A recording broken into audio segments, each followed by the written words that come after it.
Hello everyone, in this video I'm going to show you how to share Telegram QR code. So first to do that, you have to open your Telegram app.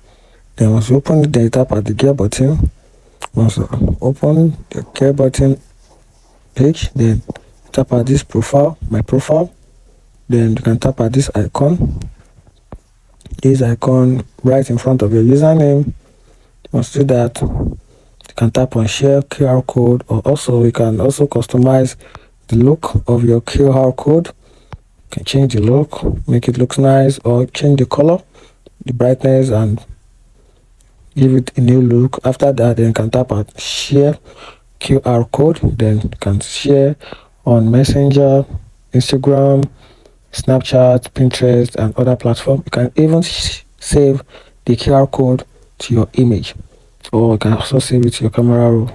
It depends on you. If you find this video helpful, like and follow for more. Thank you.